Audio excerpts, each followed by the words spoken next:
And Derek Goff did give me the name of the police officers and the police station that he took the photographs to and handed one set in. Right. And I did a freedom of information request to try and find information about this officer and, you know, did they have a case where 2 mutilated bodies had been reported, and I got nothing back from that.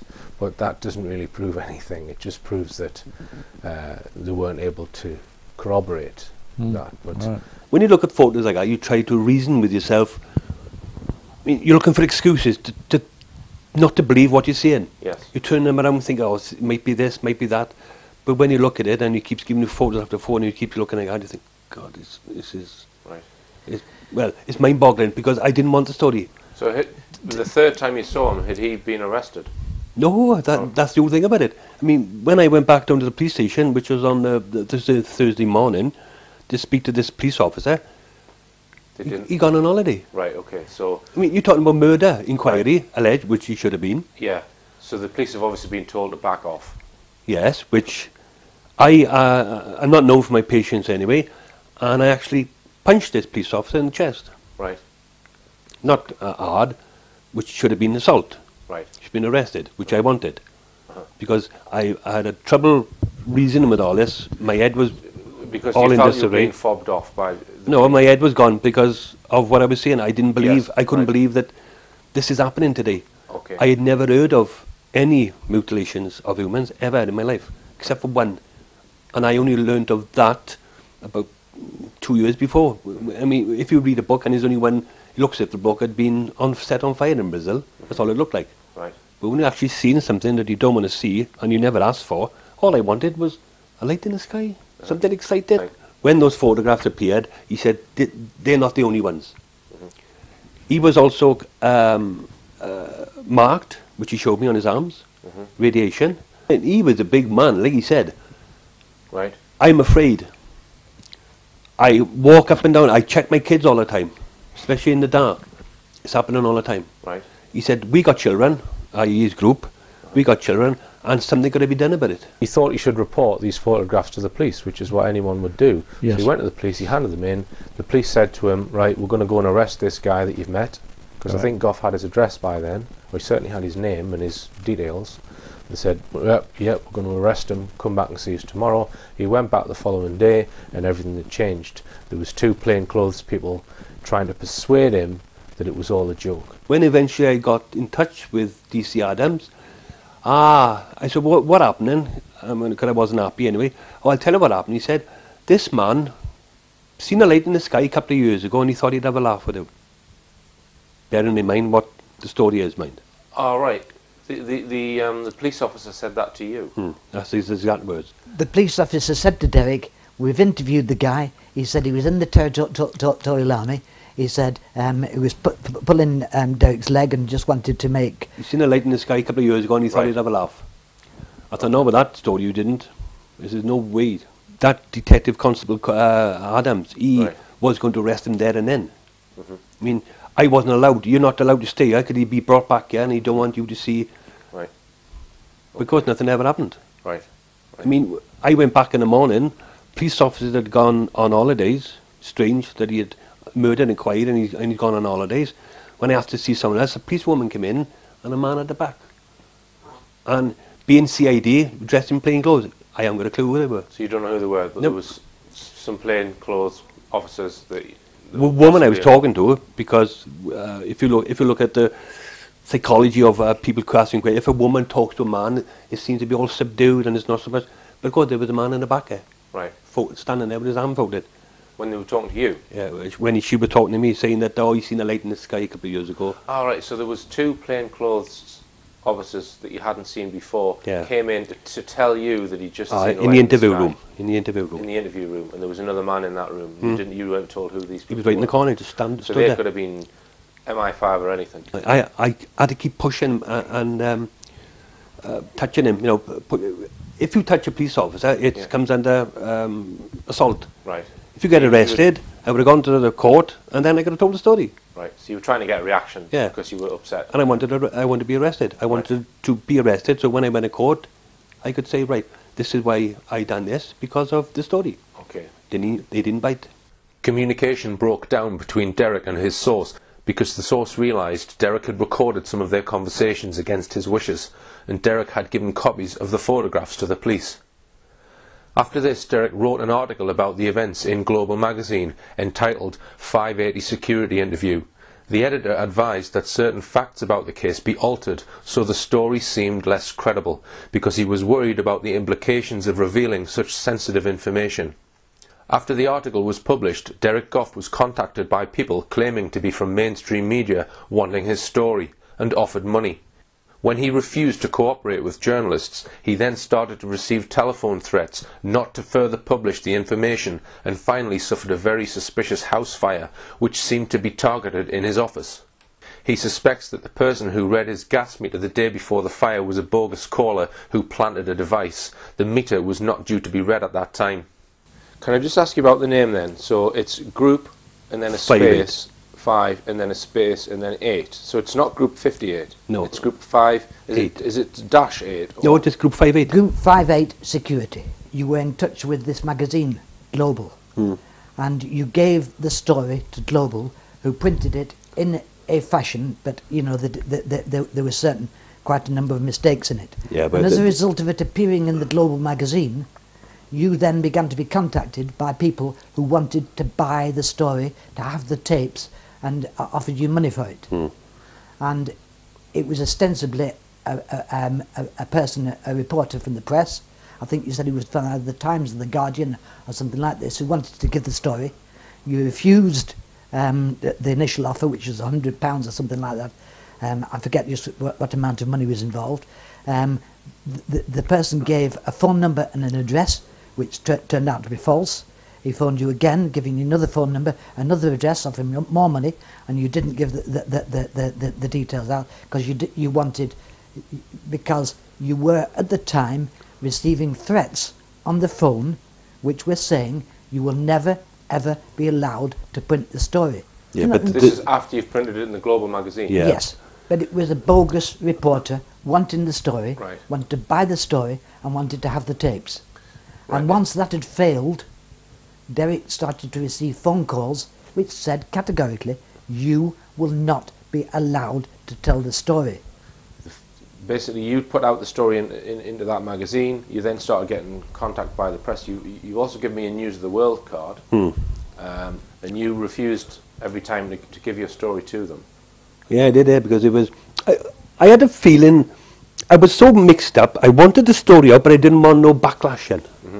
I just wanted rid of the story. Let's face it, you were frightened because of the anonymous phone calls that were made to you, to be honest, to say that you were in danger and that your story would never be allowed to be printed. Derek was contacted by somebody allegedly from Metropolitan Police, New Scotland Yard, who wanted to know information about Matthew Williams. Derek said, I know Matthew Williams, but I can't give you the information.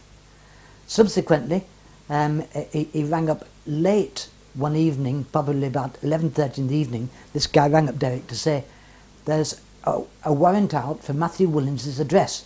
Do you know where he is? Arrest. Yeah. Do you know where he is? So Derek said, well, no. He said, I don't know where he is. Why should I know? Well, they said, if you do find out any information, make sure you let us know, because he's wanted, warrants have been issued for his arrest, he's wanted by this, that and the other. And we believe that this person was trying to discredit Derek. Subsequently, when at 2:30 in the morning we managed to get in touch with Matthew Williams, because Derek rang up and he's at his home, we found out the story was false. So Derek rang up this guy in a Whitehall number, New Scotland Yard number, saying, what the hell are you playing at? There's no arrest warrant out for Matthew Williams. What the hell are you playing at? So the reply came back, Derek, they said, you're good at what you do. I have to apologise. He said, I was told to pass this story on to you. Right. So if you had then come out publicly and said there's a warrant out for Matthew's arrest, it would have made you looked after as if you were lying about that. Yeah, So and any subsequent stories therein, or what I was on about them, would have been blown out of the water. When the phone rang and Derek said, the bastards set fire to my house, I just couldn't handle it. I put the phone down and I was shaking. Right. I was absolutely shaking. As I mentioned earlier, I managed to make contact and meet with the same military source some 16 years later and was able to get further information. Here are some video diaries I made when trying to establish contact with Derek Goff's military source. I need to verify that this guy exists, so I would like to speak to him, even just to say, look, can you speak to me about Group 58? And then if he tells me to F off, fair enough. At least I've identified that this is a real person. I've been given some information about the street where he lives, and I'm on it now. And I don't know the exact house number, but I've got a description approximately of which house it is, so I'm going to have a drive along. I did come along here yesterday, but I didn't have a description of where it was. I just knew the street. So I'm going to drive along here now and see if I can identify it.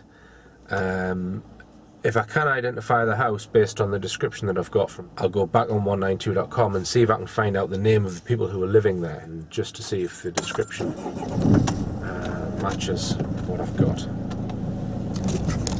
Now, I went to the house of the NATO military guy yesterday. I pulled up outside his house and he was sitting on the step, and I had a brief conversation with him, and I've recorded some of that on a pen camera. What follows is a transcript of the first conversation I had when I pulled up outside his house. Hiya, are you? Yes. I've been doing some research and would like to ask you, were you involved in Group 58? Group 58? Group 58?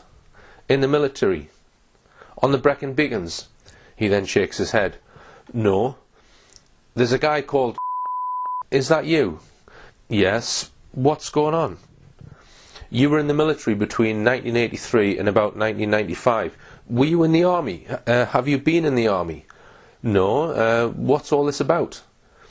It's a story that I've been researching, and I've been trying to find this guy. A colleague of mine helped me find you, so that's all I know. What regiment? It was a NATO regiment, connected with NATO. NATO? Yes, so it's Special Forces. Who gave you that? Who gave you that then? Who gave me that? A guy called Tony Dodd. He shouldn't have given you that. He shouldn't have given you that. Sorry? He shouldn't have given you that. He shouldn't have given me it. Well, I did make contact with him. Tony Dodd has spoken to you, I think. He shouldn't have given you that information. Well, are you prepared to speak to me? No. No. You can't say anything then? No, just drive away. Drive away. Okay. Now, it was fairly clear from that brief conversation that he probably was in this military group, because I said to him, look, you were in the military, and he said, well, which unit was I in? And I said, well, it was a NATO unit, and he was a bit surprised then, and he told me to drive off. He said, where did you get that information from? And then he said, look, just drive away, I can't tell you anything, drive away. So what I've done is I've written him a note, and I've come back today. So the note explained the reason why I'm contacting him, that I'm interested in these particular photographs. I've also included a copy of my film The Berwyn UFO Cover-Up and Silent Killers, which is all about animal mutilation. So I went to put those through his letterbox today, and also a note just to tell him where and how he can contact me if he wants to speak further. I've given them that information now. I walked up the street today and he was in the garden, and I handed these 2 DVDs and this letter to him, and he's actually spoken to me. So he said, look, we can't talk here. So I got an inkling that, you know, maybe he might speak to me, I don't know, but the guy is on 2 crutches, and he also has a wheelchair. He's got MS. MS is one of the conditions you can get if you are exposed to high levels of radiation, which in the notes that I've got from Derek Goff, this is what allegedly happened to him. He had exposure because he was 5 feet from a UFO, and he ended up in hospital for 2 weeks with another guy. So the condition that he's in now, he had 2 crutches, is quite possibly down to the work that he was doing in his Find and Secure unit to cover up UFO cases, and in particular mutilated human beings. Now, when I said to him, he said, what's this about? And I mentioned Tony Dodd. I said, well, I'm kind of taking over from where Tony Dodd left off, if you like. I also said that I was aware of the photographs that had been handed to Tony Dodd. 11 photographs, I said, of 2 mutilated corpses up on Brecon. He didn't flinch. He knew exactly what I was talking about. And when I mentioned UFOs, he didn't flinch. He knew what I was talking about. So I said to him, look, I've got a great deal of respect for you and what you were doing, because you would have had no choice in it. You're obviously a very brave man. And you can clearly see that probably 10, 15, 20 years ago, he's a thick-set, muscular bloke, but he's obviously got some sort of MS, which is why he was on two crutches. So he said, we can't talk here, implying that he might speak to me. So I've given him the package and I've said, look, it tells you in there if you want to meet me, where we can meet. But that's confirmation to me. Obviously he didn't say, yes, I was in the military, yes, I was in NATO, but everything that I was putting to him, there was no look of, what are you talking about? It was sort of almost, how do I know this? How have I got to find out this? That was more his look. So, and I said to him, I realised that this whole thing that you were involved with has not been easy for you, and I said that I respect him. So let's see if anything comes of it. But he said to me, look, you can't keep coming to the house.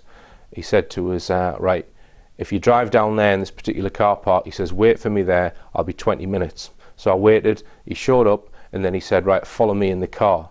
He drove about a mile to a place which is safe, that no one can hear us speaking. We got out the car. He then checked to make sure that I didn't have any recording devices on me, and I turned my pockets inside out and showed him that my camera was in the car. I said, is it okay if I take some notes? So I had a piece of paper and a pencil. He says, that's fine. So he spoke to me,